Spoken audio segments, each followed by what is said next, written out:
ଦାନା କନା ପଛେ ମନା ହେଉ ମୋତେ ନୀଳ ଚକ୍ର ବାନା ଚାହିଁ ଯେ ଆପଣ ଦେଖନ୍ତୁ ଦୁଇ ଜଣ ସେବକ जो कलश धरिचंती एहाको एई कलश उपरे जो बाना उड़ुची ताको कहती पांचकेतन बाना दाना कना पछे मना हेउ मते एई जो माने कलश जो कलश उपरे बाना उड़ुची ता नाम होची पांचटी रंगर ये होची केतन बाना ता पांचकेतन कहती ता कारण कौन पंच देवतांक समन्वित क्षेत्र होचंती आपणकर श्री क्षेत्र गणे नारायणे रुद्रे अंबिके भास्करे तथा ये होचंती गणेश समस्त पंचदेव चार माळ ऊपर को उठुचंती यार नाम होची चार माळ जो चार माळ रे प्रभुंकर आरोहण होबो एवं अवतरण हेबो ए कलश रहिले जेते बेले रथ प्रतिष्ठा सरीबे तापरे ए कलश रथर शिर भूषण करिवे वर्तमान सेवक दुई जन आनी ताकू रथ को साइतिकी रखिछंती ए कलश को आमे से कलश उपरे जेतेले लागिबा आमे विस्तृत भाव में विवरणी देबी किंतु मोर आपन को गोटे कथा कहबार अछि এই जो रथ आपण माने देखुछंती ए रथ निर्माण करिवार गोटे शैली अछि ए रथटा जेते बेले प्रथमे निर्माण हबो जो कोण गुज रहिछि से कोण गुजरे प्रथमे नृसिंहंकु अंकन नृसिंह मूर्ति को आंकी सारिला परे रथ कार्य आगुसार ही थाए जो कोण गुज रहिछि 16टी कोण गुज सेतिरे आग नृसिंह को जे होचंती रूपका ए रथ जो माने निर्माण करती जड़े होचंती विश्वकर्मा महाराणा जड़े होचंती रूपकार अन्य जड़े होचंती चित्रकर रथर मंडणी जो माने निर्माण कर से दरजी सेवक रथ काठ जो माने बुहा बुही करती से माने भोई सेवक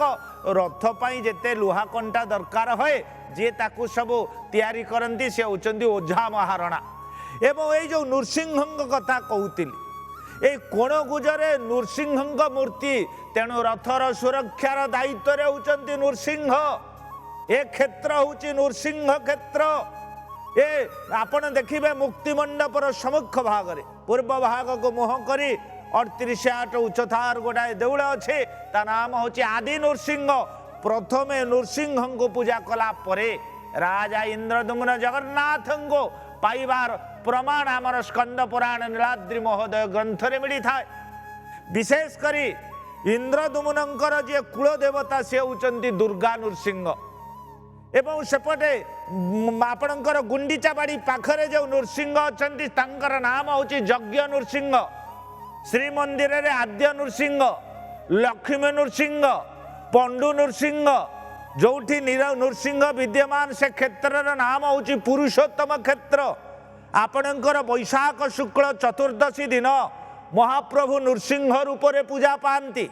एवं विशेष करी जो पंचुक त्रयोदशी दिन आपण देखिबे तृतीय पंचुक दिन से लक्ष्मी नृसिंह वेश हुंती आउ सबुठु बड़ कथा